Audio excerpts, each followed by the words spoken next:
thank you very much, first of all, to Tiferet Eyal for inviting me again. Thank you for coming. It's a pleasure, always a pleasure to be here. I know whenever I step into this room, there's always a warm welcome. And of course, there's the chutney sandwiches afterwards, which is always a big draw. Always a big draw as far as I'm concerned. There are other things. And the soup and everything and the hospitality. So, let me tell you an incident that happened to me a couple of years ago. So, I was at many of you will know that I'm a photographer, and I I always like to keep on the cutting edge of technology. So, from year to year, I go to different exhibitions, different trade fairs to try and keep up with what's going on. It's very easy to get forgotten these days unless you have what it takes to be there on the forefront. So I went to this exhibition, it was about 2-3 years ago, and all the big names were there. Nikon, Panasonic, Olympus. Any of you, I'm sure you've all heard of all these names. There was one name that was conspicuously absent. They had no presence there whatsoever. And that was Canon. Now, anybody who knows anything about digital photography or digital video will know that Canon are probably, in terms of digital photography, the best company. They've got the best equipment, they have the most sales, and they were not there. So I was thinking to myself, what's going on? Have they gone out of business? Can't be. They're producing new cameras all the time. And everybody knows them. So why are they not here? And all their competitors are there and they're all selling and announcing new breakthroughs in technology and blah, blah, blah. And I thought to myself of an answer, and it has something to do with Purim. Would you believe? Because in the Megillah, we know that Hashem's name is not mentioned at all. Look, and you will see there's no mention. Not Elokim, not Yud-Kei Vav-Kei, not Shakai, nothing. Why is Hashem's name not there? So, I think it's the reason why Canon did not exhibit at that big trade exhibition. Because the reason why they were not there, in my humble opinion, is because they had nothing to prove. They had been there, they'd seen it, they'd done it. Did they need to spend the extra money, the extra time? It's a huge expense to have a big presence at one of these exhibitions, to show, okay, we're still here. Tell us something else we don't know. Of course we know they're still here. So that literally they had nothing to prove. Could it be that this is why Hashem's name is not mentioned in the Megillah? Does Hashem have something to prove? That Hashem was behind the whole story?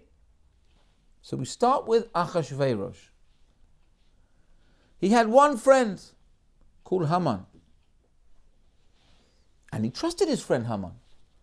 What did he do? He trusted his friend so much that he took his friend's advice and he killed his wife. Look what happened at the end of the Megillah. At the end of the Megillah, his wife had changed. Now he had a new wife called Esther. And he listened to his wife and he killed his friend. That's how we start the Megillah. That's one aspect of the Megillah. Everything is turned upside down. What we think is normal is completely reversed. So again, Achashverosh listened to his friend and killed his wife. At the end of the Megillah, he listened to his wife and killed his friend. This is not a life lesson. If your wife tells you to kill somebody, if you're male, or your husband tells you to kill somebody, I would seek rabbinical advice in that situation. So it's not always, but you see how fickle he was. Okay? So that gives us a flavor of what the Megillah is all about. Topsy-turvy from the word go. Now, let's talk a little bit about the deeper meaning. We all know, I don't need to talk about the story of the Megillah. We all know the story of the Megillah. Certain things happened at a previous point in history, the history of mankind, which had to be corrected through the story of Purim. What do I mean? To answer this, we have to look way, way back in history. We have to go all the way back to Gan Eden. the Garden of Eden. Weren't many people there. It was Adam, Eve, lots of animals, and one animal in particular, the Nachash.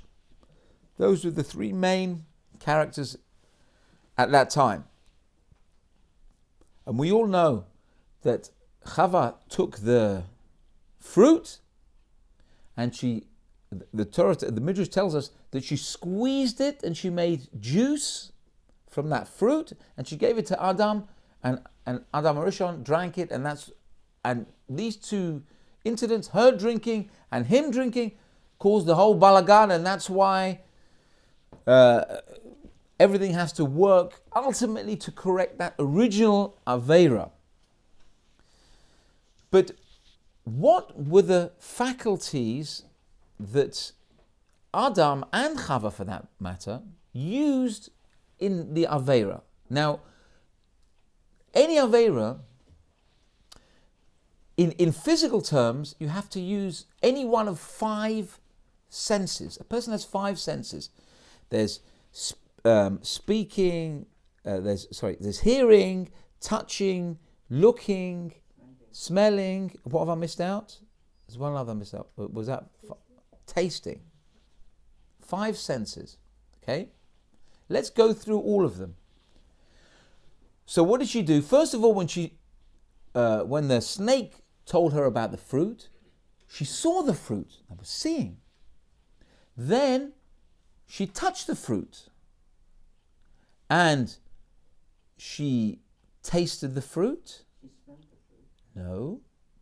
And what was the last one? What did I miss out? She listened to the snake. You said it was. She listened to the snake. Yeah, she listened to the whole story. So there were 4 out of 5 senses that she used, and ultimately Adam Arishon also used to commit the Aveira. Smell was not one of them. Okay?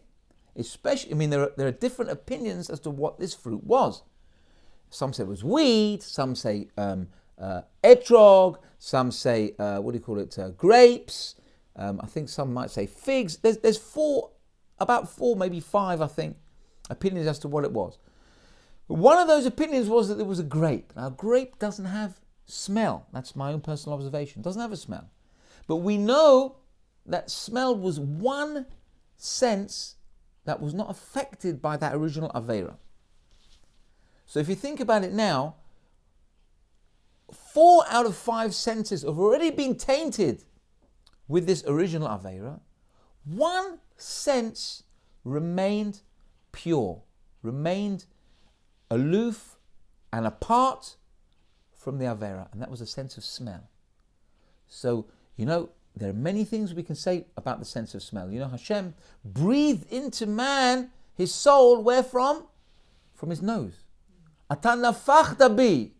We say in the morning, Ata nafachta bi. You blew my soul into my nose.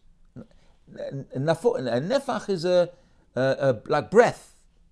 Yeah? So Hashem blew our soul. So already our sense of smell contains a very high level of Kedusha.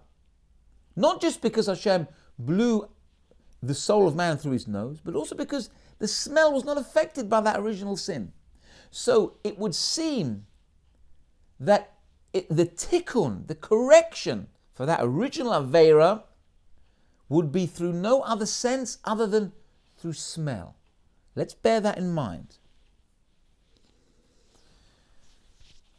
What do we use on Motzei Shabbat in Havdalah? Which sense do we use? Obviously, we use wine, we use grape juice, okay? Now, if you go along with the opinion that says that the Eitz Hadat, the fruit in Gan Eden, was a grape, then the wine, because we said Chava made juice, she made mitz, and she gave it to Adam. So, in effect, she made him grape juice. She made him a nice grape petal, whatever you want to call it. Maybe it was fermented. There was many miracles in Gan Eden. I wouldn't be surprised if she made the wine and the wine already became like the finest wine. Who knows? I don't know. I'm just suggesting. But certainly, minimum she did was she made grape juice. She made nice grape mitz for him. So what would be the most obvious tikkun for that particular Avera would be to drink grape juice b'kedusha. Instead of drinking it for an Avera, you drink it for a mitzvah. Hence, Kiddush on Friday night, Shabbat afternoon, and also for Havdalah. It's also a mitzvah. But on Havdalah, there's another mitzvah, which is the Besamim. That's integral to the Havdalah service, correct? Now, why do we do Havdalah? You know why?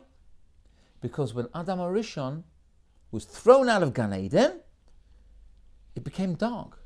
He'd never seen darkness before. Imagine that. Imagine if you were a newborn child and for some reason you lived, I don't know, in China. China is a place where it's never dark, correct? The land of the rising sun.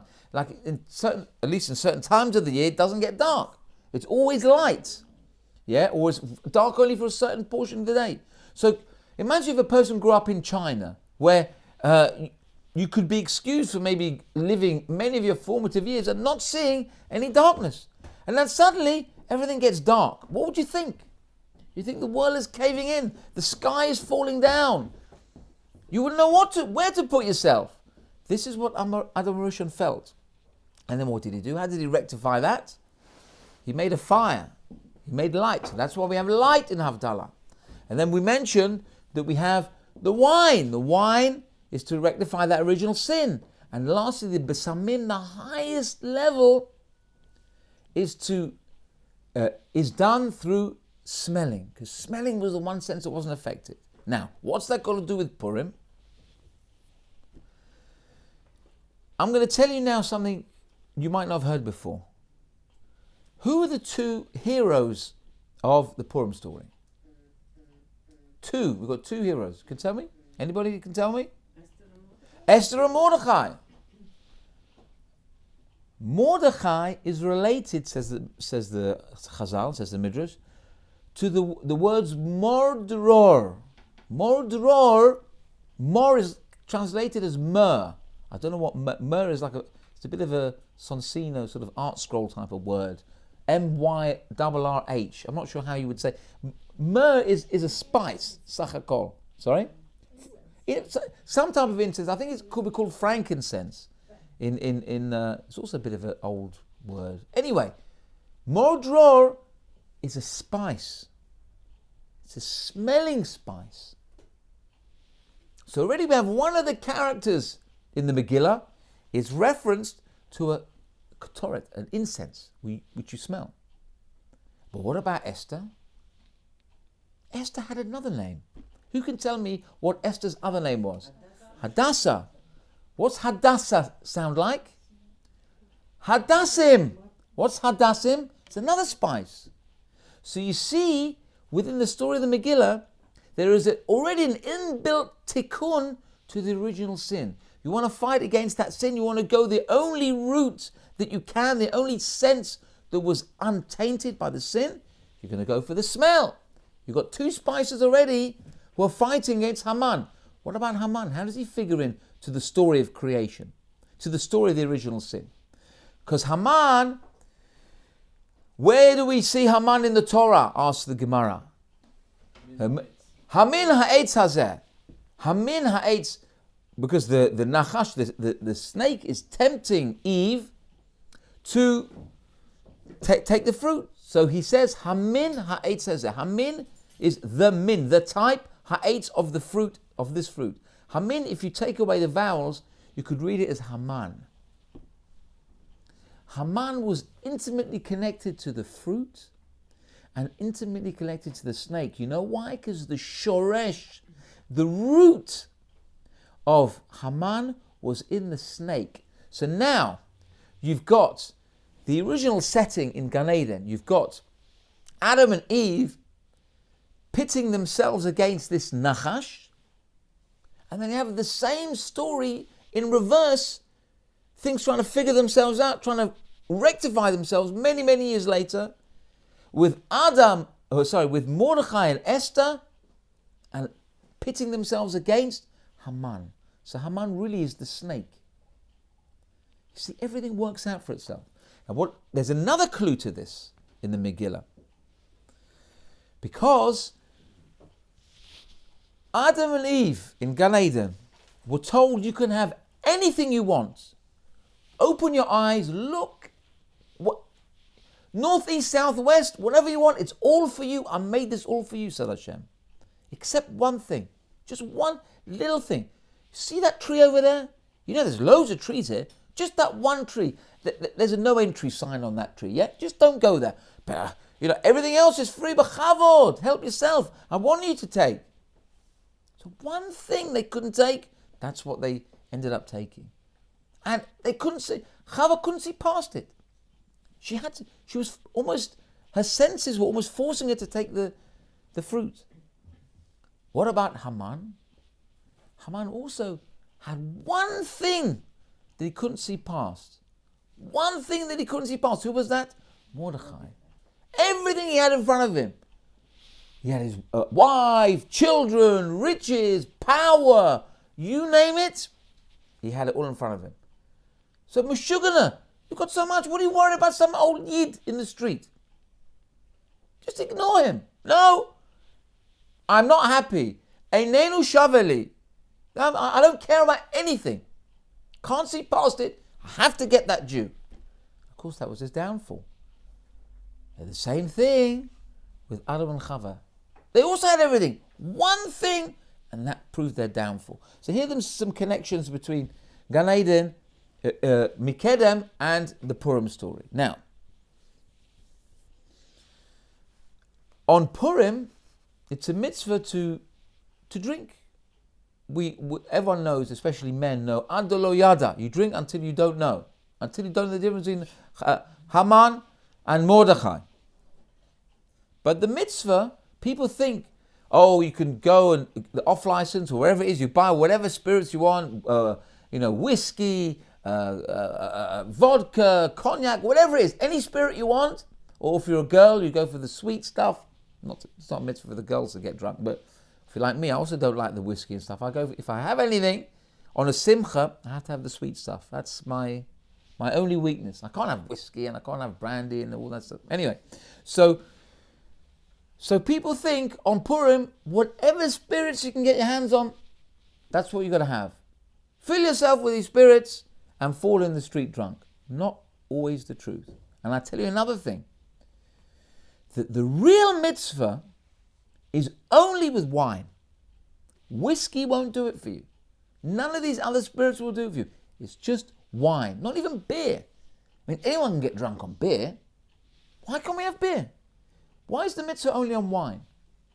Well, with what we've discussed, it's very easy. Because if you're going to rectify the sin in Gan Eden that was done with wine, according to that opinion, then you're going to have to rectify it only with wine. You see, everything has a rectification.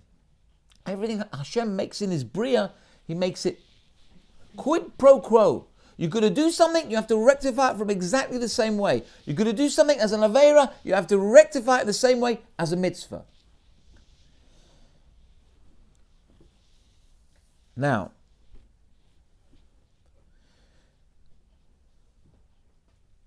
Haman wanted to destroy the Jews. We all know about his nefarious plan. He got the signet ring from Achashverosh. He had carte blanche to do what he wanted. He had this deal, and Achashverosh knew very well what was going on. He wasn't. It looks like he was playing dumb, that he didn't know what was going on. Oh, some small people. Haman, you want to destroy a small nation? No problem. He knew exactly what it was. Don't think that Haman was a tzaddik in any way, shape, or form. Well, they wasn't as bad as Haman, but listen, there's no need to be melamed zechut to think favorably about Achashverosh. He was a Russia just like all of them. So Haman wanted to destroy the Jews. How on earth did Haman, who was an intelligent man, he wasn't an idiot, he was extremely intelligent and very worldly, definitely had all his own marbles. How on earth did he think he could destroy the Jews?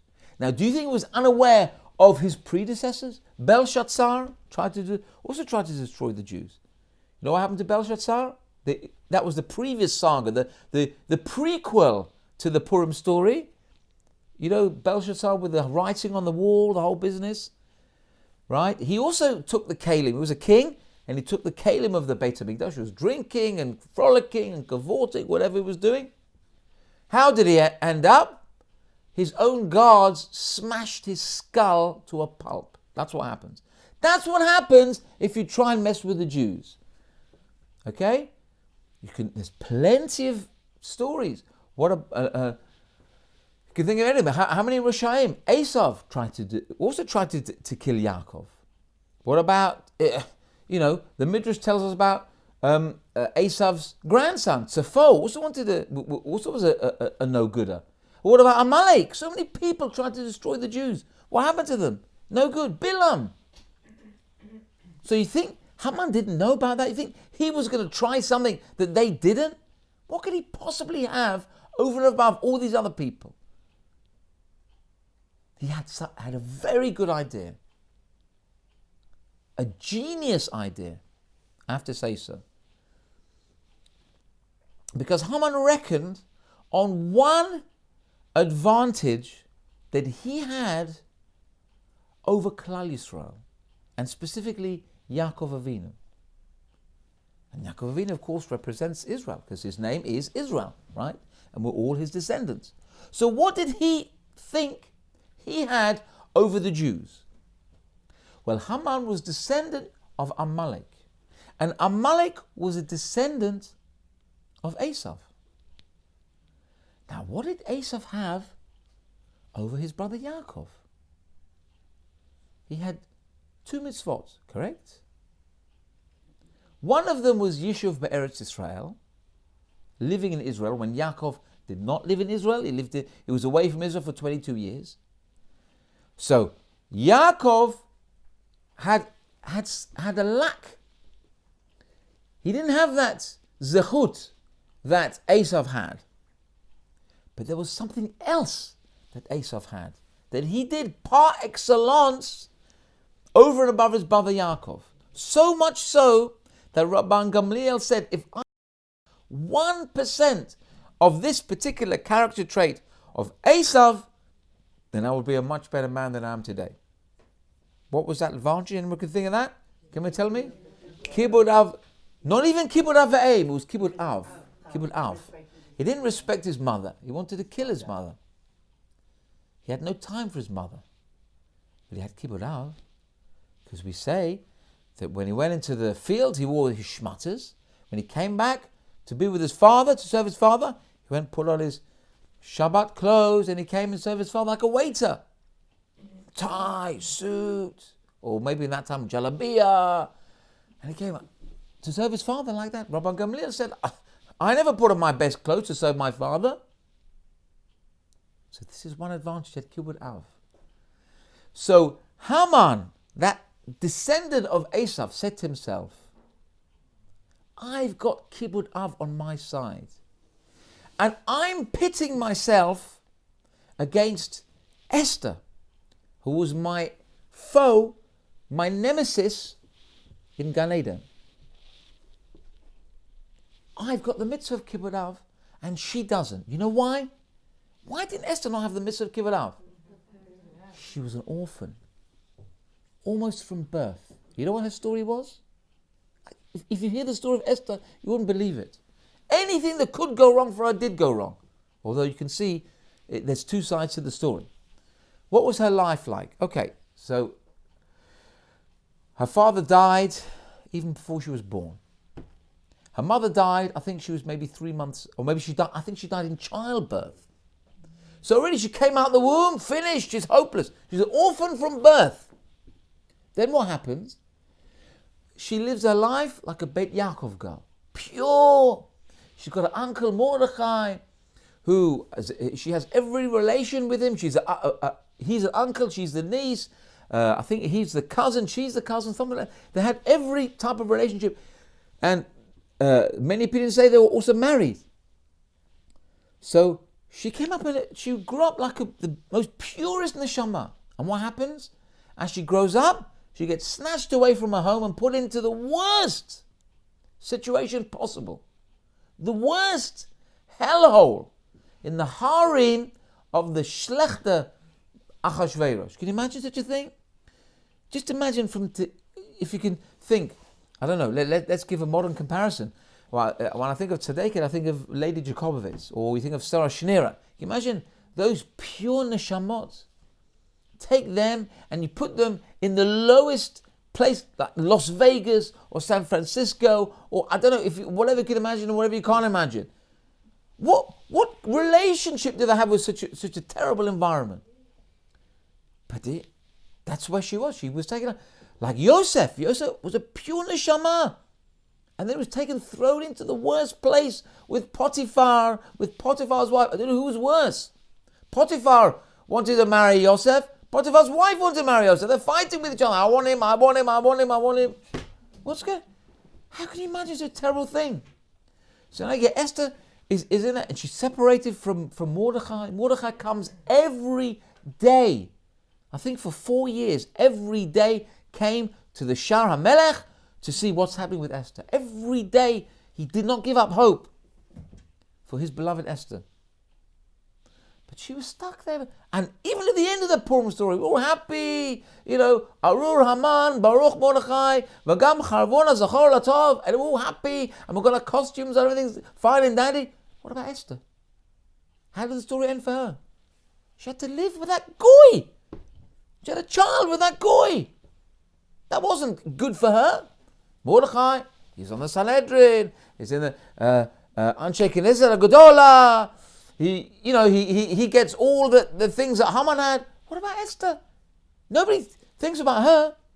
So for her life from beginning to end was nothing but pain and agony. And no parents to turn to. So Haman says, I've got something over this girl. She never did kibbud av in her life. And I'm from a long line of people who did kibbud av. So I'm going to defeat her and I'm going to win the battle. But he missed a very important nikudah. It's not that she didn't want to do the kibbud av. She never had the opportunity. Maybe she could have done it. Maybe she could have. Maybe she couldn't have. We don't know at this point. But she didn't have the opportunity. So what about Haman? She didn't have the opportunity. What did you say to that? So he would say to you, well, who knows if she would have honored her parents? You can't prove that. So she didn't do it. Okay, fine. So she was an anus. It's not her fault. She didn't have parents. But who's to say, even if she had parents, she would do kibbud av? So that's a very good argument. In actuality, there was no proof for that.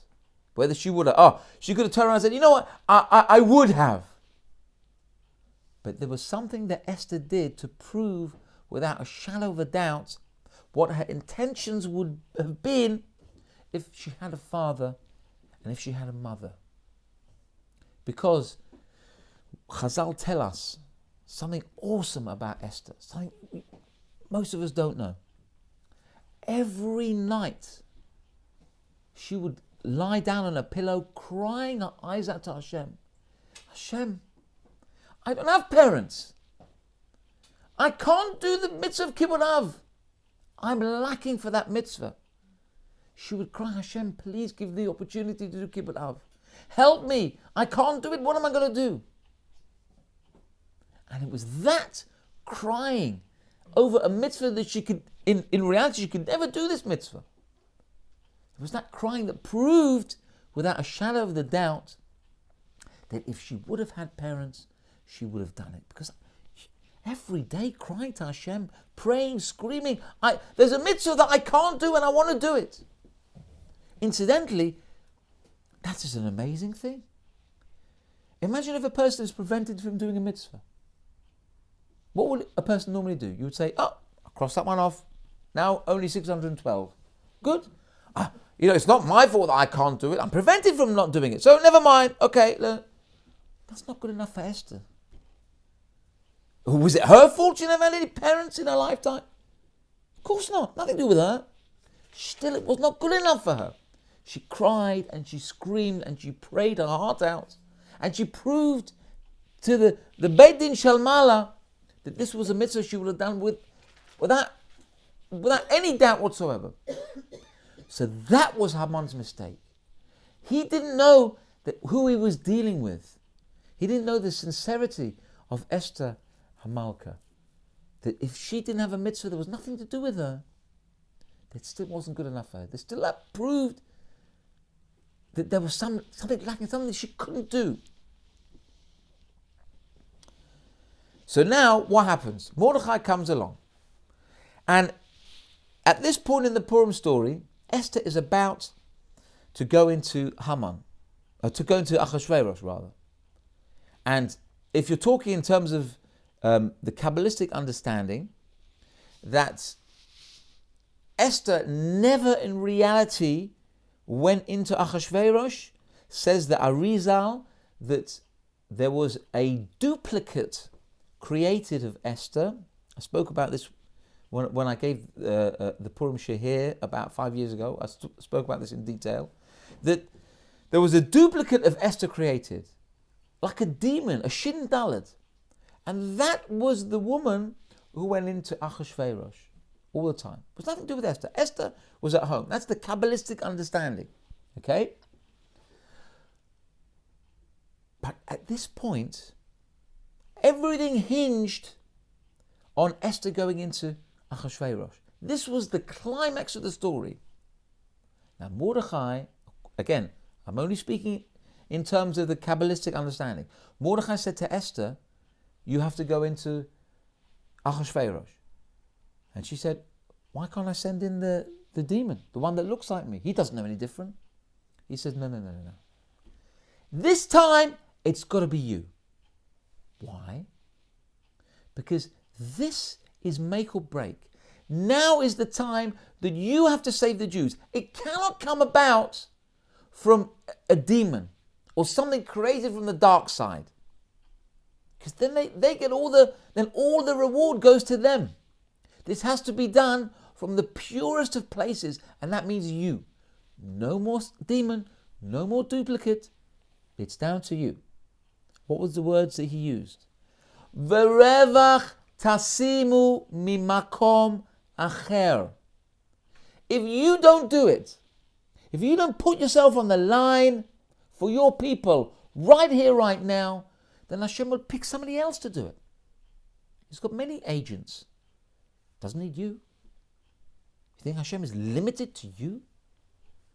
But if you don't go now, and Hashem finds somebody else, then what is your life been up until now? Because you didn't have parents. You lived a life where you were stolen away from me. You had to go and live this double life. You had misery, you had nothing. But you're uniquely placed. So unless you fulfill your purpose now, the fact that you showed incredible devotion to a mitzvah you couldn't even do in your wildest dreams, that now has to come into play now. Only you can do that. Not only you, I'm sorry. You are perfectly placed to do that. So don't give it away to somebody else. Don't make Hashem search elsewhere to bring the Geulah. Your life will be a waste unless you take this opportunity and save the Jewish people. V'revach tasimu mimakom acher. Don't waste the moment.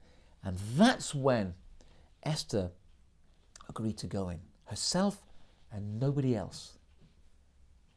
And that's where the Geulah came.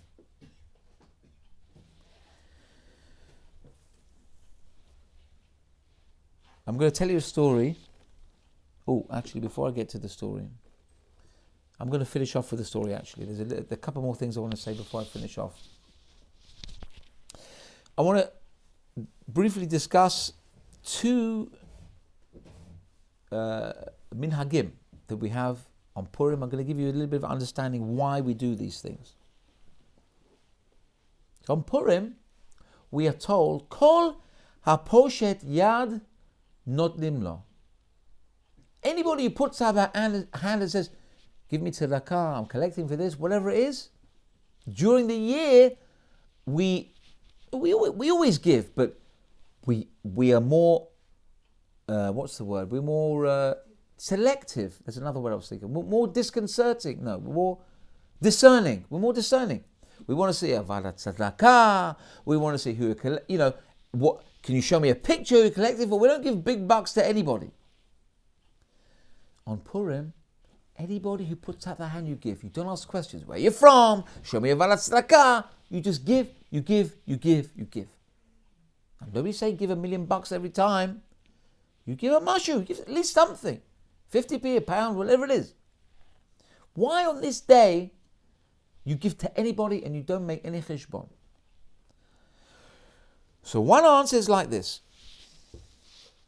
Because there is a king that we talk about in the Purim Megillah. His name was Achashverosh. Melech Achashverosh. What did he say to Esther? He said to her, I'm going to give you up to half of my kingdom. Sounds like a very generous gesture. But he limited it to half. I should give you more than half. I'll give you half. But you can't take the other half. That's for me. You will never get that. So whatever he's giving in halves. So on Purim we say, we don't do that for Hashem. For Achashverosh, he's the one who gives halves. We're Jewish people. We give whole, complete. So it's like a tikkun.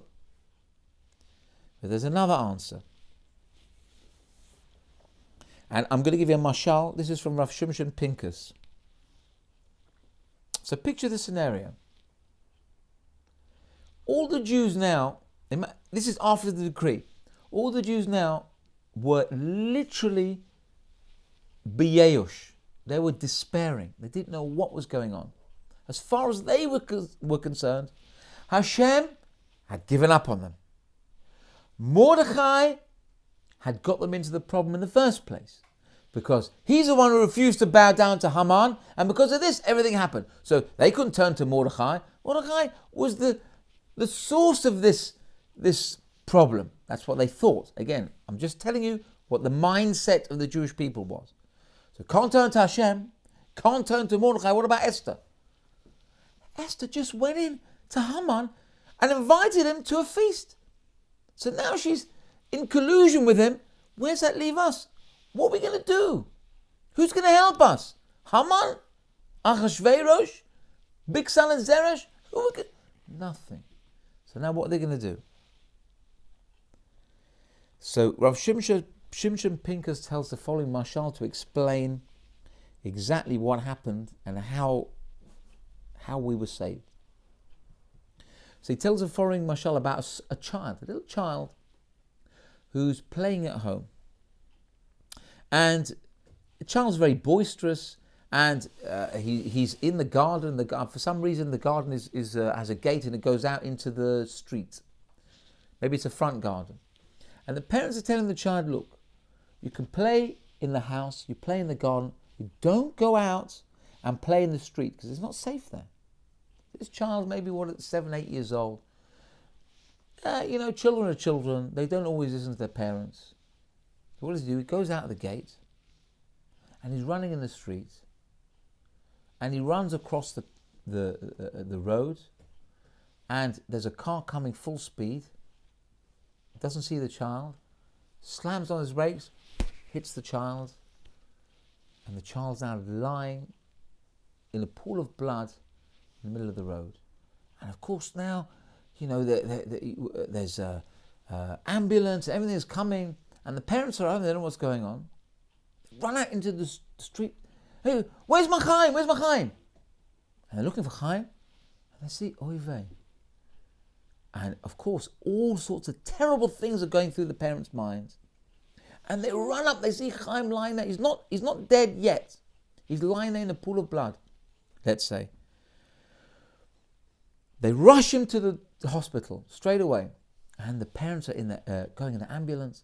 And they take him straight to, A&E, straight into intensive care.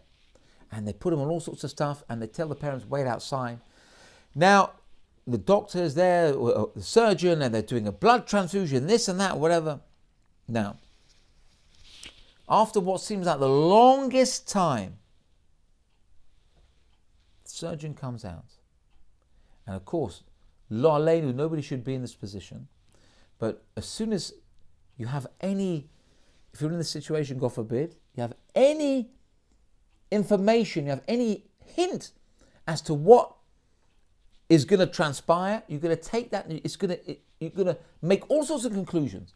So that the surgery doors open and a doctor comes out and his face is white. He's not smiling.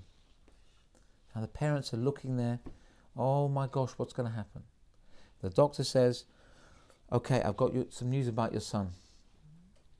So he's lost a lot of blood and we've operated and we've tried and I'm so sorry. I don't know how to tell you this. We lost him. So now, of course, the mother, she's completely dumbstruck. She doesn't know what to say. She can't believe it. What do you mean? The father has more of a grip on reality. Straight away, what does he do? He calls the Chevra Kadisha and he tells them, come right now. I've got some terrible news. My child has died. Come to the hospital right now. Tells them where it is. And the mother's pulling her hair out, doesn't know what to do. And I can't, they're beyond themselves. And they're sitting there, they're shaking. After another 5 minutes, the doctor comes out of the room again. He says, wait! We've got a heartbeat. The mother says, what are you talking about? You told me he's dead. We've got a heartbeat. We don't know where it came from. He was clinically dead for 5 minutes. We found a heartbeat. We're working on it now. Wait, so they go again. They don't know what. Is he dead? Is he not dead? They don't know. So, make the story very short. He has another heartbeat and another one, and they end up resuscitating him, and they revive him. And miracle of miracles, the child survives. Of course, he's in no condition to go home or to even to sit up in the bed, but he's conscious at this point. This is several hours later. So now, by this time, the father's called the Chevra Kadisha and he says, excuse me, it was a false alarm, whatever. Okay, so now they go into the child. And they don't know what it's going to be. The child opens his eyes, and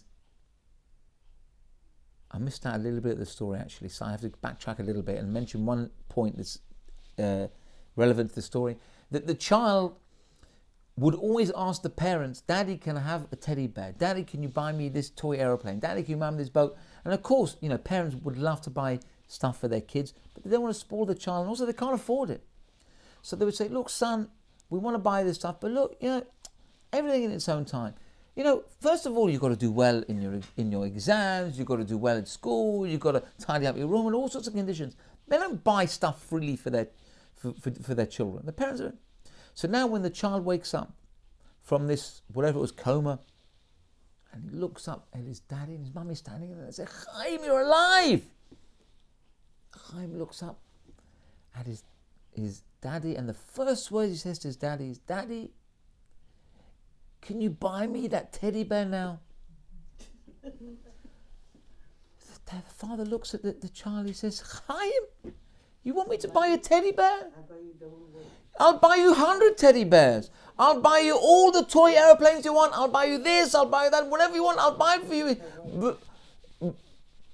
Berevach, I'll buy everything you want. I don't care about money. I'm so pleased to have you back. Says Rav Shimshon Pinkas, this is the story of Purim.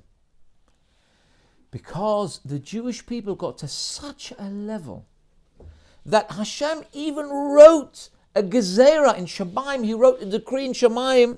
He wrote it in ink that the Jewish people have to be destroyed.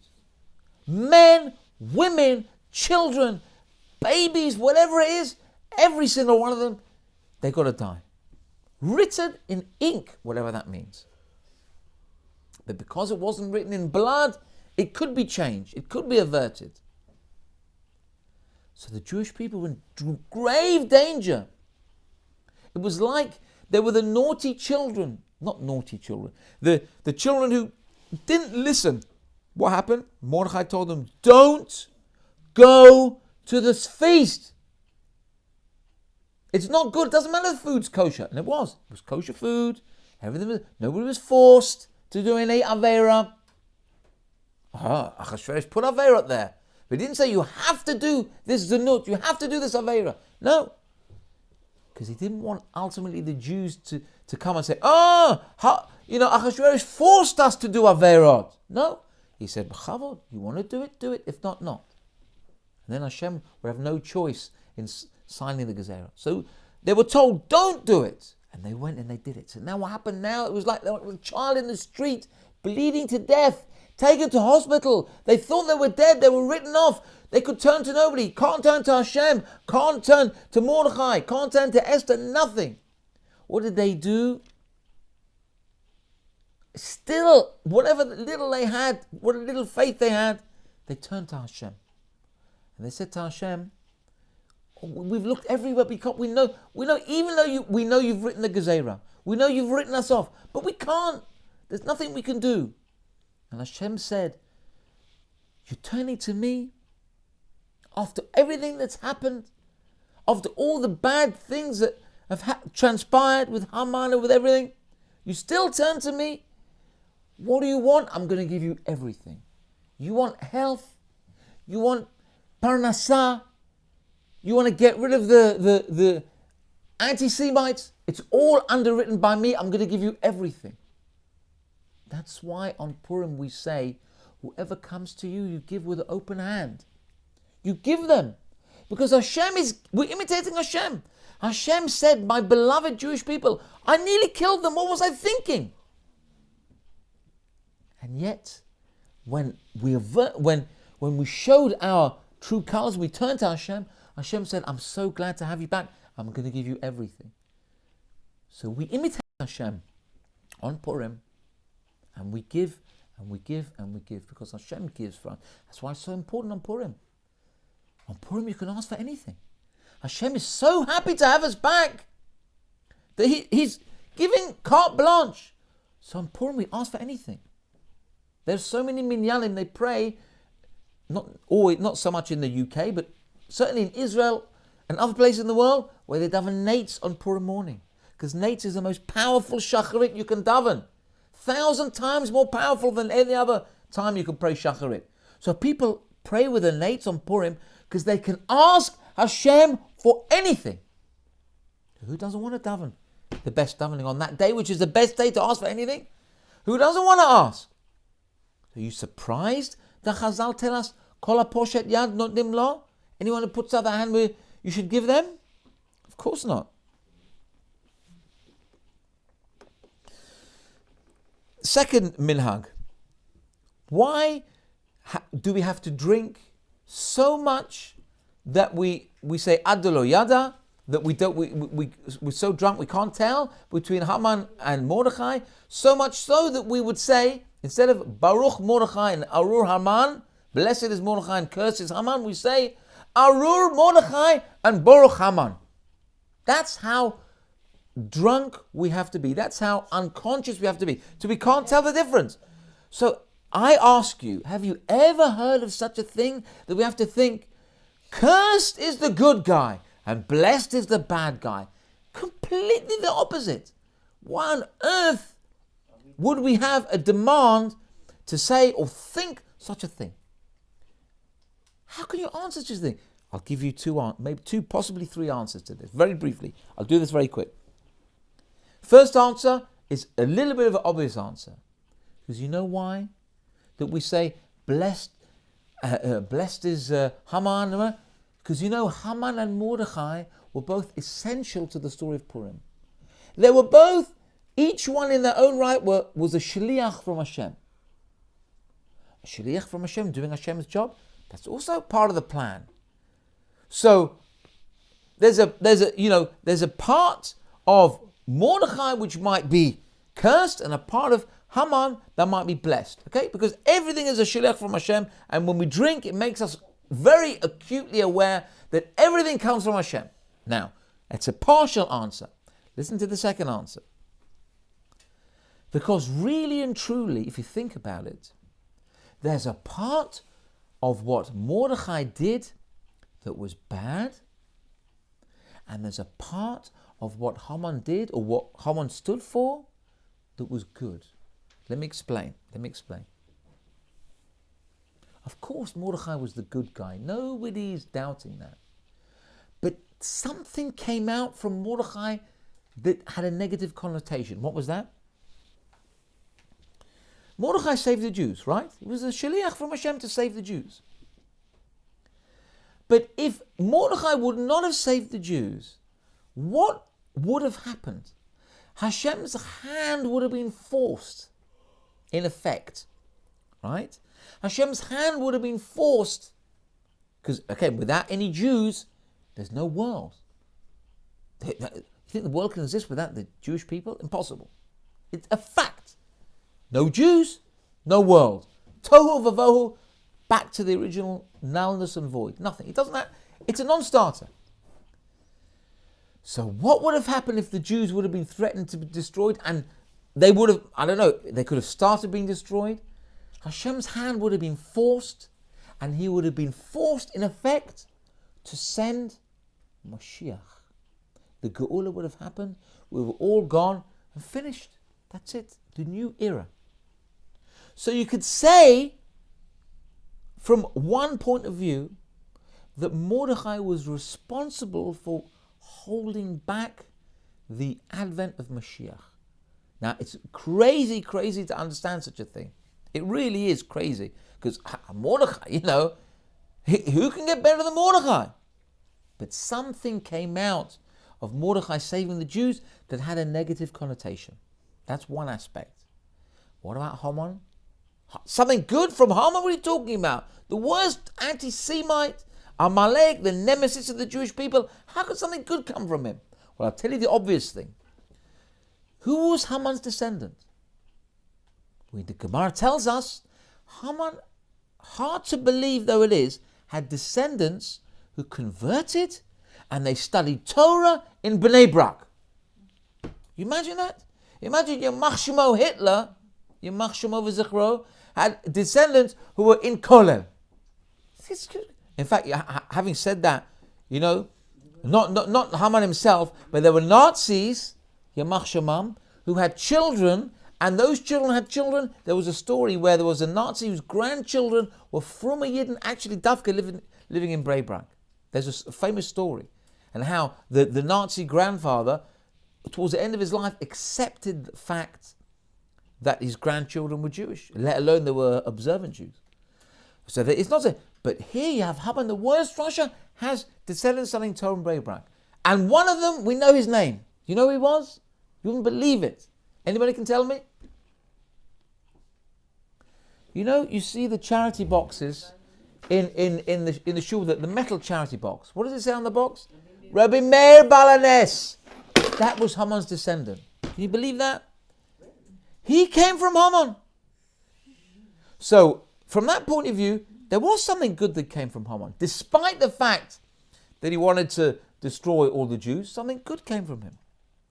But there's another aspect, that through Haman, this whole thing with Achashverosh giving his signet ring to Haman, and that was what happened at that point. That made the Jews do teshuvah more than all the 48 prophets that are written in Tanakh. Every single one of them, none of them made the Jews do teshuvah more than that ring going from Achashverosh and giving it to Haman and say, here, take it, do what you want now.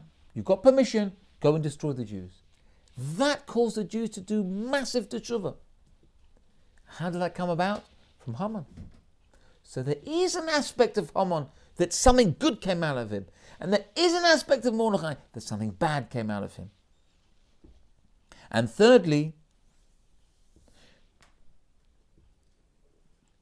it's related to what I said before about the wine. Because on Purim you're supposed to drink wine to differentiate between Haman. So you can't differentiate between the two. Why? Because back to our original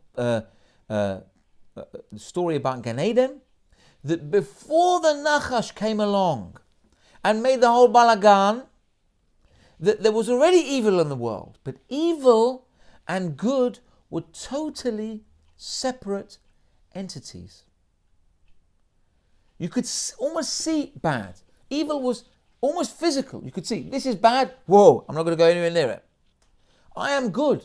I am Adam. I am Chava. I'm good.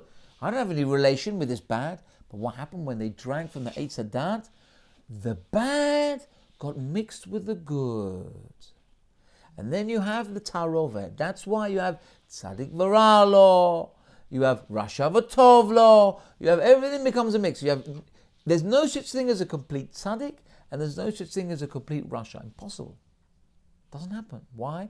Because even the biggest Tzaddikim, we say there's a Midrash that says there are 4 people who did no evil in their life, didn't do one Aveira in their lives. Binyamin, the son of Yaakov. We have Amram, the father of Moshe Rabbeinu. We have Yishai, the father of David HaMelech, and we have Kilav, the son of David HaMelech. The 4 of them, between them, not one Aveira. How come they died? They should have gone, should have lived forever. Why? They only died purely because the Nachash did the sin. The sin of the snake. That's the only reason. Were they responsible for that? No. So there's no such thing as a complete tzaddik. Otherwise we'd all live forever if we were tzaddikim gemurim. So, previous to the sin, good and evil were completely separate, but they joined in. How did they join together? Through the wine, through the Eitz Hadat, through the Mitz Anavim. So what do? We drink wine and we take ourselves back to that glorious era before the sin of the Eitz Hadat, where the evil and good were separate. So we want to say, Ribono Shel Olam, we want it to be separate. We don't want any part of this evil. We want it to be external, away from us. We don't want to do Averot. That's Gan Eden. When you know that the evil is completely separate and the good is completely separate. That's the third reason. Now I'm going to tell you my story, and with this I'm going to finish. Bili Neder. Okay, this is another story which it's a true story, and it's a bit uncomfortable, this story. So I beg your indulgence here. If I don't want to tell you too many sad stories. It's Purim. We're supposed to be happy. But let me tell you the story. It really shows you the kavanah that a Jew must have on this holy of holy days. Because it's called Purim. What's the other holy day of the year? Yom Kippur. Yom Kippur is called Yom Kippurim. Yom Kippurim, Yom like Purim, Kippurim, like Purim. When you say something like something else, is it as good as the other thing? If I say, I am like David Raymond in Tzidkut. I'm not actually, he's a big tzaddik. But if I say I'm like David Raymond in Tzidkut, it means he's a big tzaddik, I'm like him, I'm a shadow of him. Yeah? But that means I'm not as great as him. So we say Purim, so we say Yom Kippur rather, is like Purim. It's not as great as Purim. Purim is really the standard bearer. Purim sets the benchmark. It's a totally new level. Even Yom Kippur can't reach the level of Purim. So what is a Jew's attitude on Purim? So I'll tell you this story. It's a true story. So many years ago, there was a ship that set out, and on that ship, which was bound for Eretz Israel, there were a number of Olim, people who wanted to be Oleh Chadash. And in those days, if we want to go to Israel and make Aliyah, we go phone up Nefesh B'Nefesh, we get all the Zuchuyot, we get free flight, free this, whatever. Then we go to Israel, it costs us what? 400-500 quid for a ticket, approximately, and then it takes 4 hours in the plane, and done, finished. Not in those days. You get on a boat, you don't know what's going to happen with the boat. It's going to take you weeks and weeks, if not months, to get there, and through stormy weather and etc. So it happened that this boat capsized or sank or whatever it was, turned over or sank. And of course everyone was scrambling for their lives, and there was limited life rafts. And there was a Jew with his a male with 2 young children that managed to grab onto a piece of wood, driftwood. I'm not sure it was wood for the boat or whatever. And now he's on this wood with 2 young children. He had a young son and a young daughter. And they're on this wood. And again, all they can see, Malo Enaim, as far as the eye can see, water and water and more water. They know where they're going. But they're swimming. And the father, what does he do? He puts the 2 children on his back. Because the wood now is starting to get soggy, and it started to be nimuach. How do you say nimuach? No, nimuach, dissolving, like it's going rotten. So he doesn't know what to do. So he puts the 2 children on his back, and he's swimming. But he opens his eyes, and he sees there's land there. I don't know, it could have been Israel, who knows where it was. So he's thinking he's got hope now, but he's swimming, but the children are getting heavy on his back. He doesn't know what to do. So it gets to such a stage that he's swallowing water and he doesn't know what's going to be. He has to make, and lo aleinu, nobody should be in this situation. He has to make a terrible, terrible decision. What decision does he make? He has to make the decision. He can't take both children. He can only take one. So he makes it. Lo aleinu, what does a person do in such a situation? So he decides for himself, I'm going to go for my son. I'm going to let my daughter go. So what does he do? He puts her on the wood, and of course he prays for her, and then he puts his son on his back, and he keeps swimming, and he decides he can't look back at his child. He's swimming, and he says, I'm going to go forward. I just can't look at what's going to happen. And as he's swimming away, he hears his daughter screaming after him. She says, Abba, Abba. He says, if you don't save me, who will save me? Now the father's going away. He vowed that was it.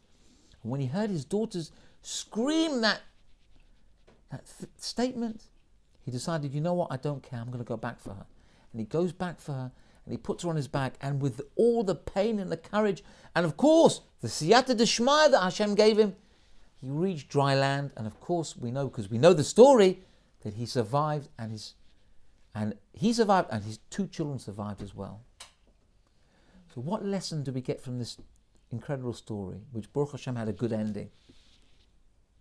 That a Jew, like we said, on this day of Purim, we can't turn to anybody else. In the Purim story, we had all sorts of terrible things happen to us before we got to the stage where we turned to Hashem. Don't wait until you're suffering. Don't wait until you're sitting on your father's back in the middle of an ocean, you can't see anything. Don't wait till, God forbid, you get to that situation before you turn your eyes to Hashem. A person on this holy day of Purim has to take the lesson that there's nobody else to turn to. Hashem, if you don't save me from my troubles, if you don't save me from my near bankruptcy, if you don't save me from my illness, who am I going to turn to? I'm going to turn to my iPad? I'm going to turn to the internet? I'm going to go to the casino? I'm going to start getting drunk and smoking and doing drugs? That's going to help me? None of these things are going to help us. Purim teaches us nothing, can't have faith in anything other than the Ribono Shel Olam.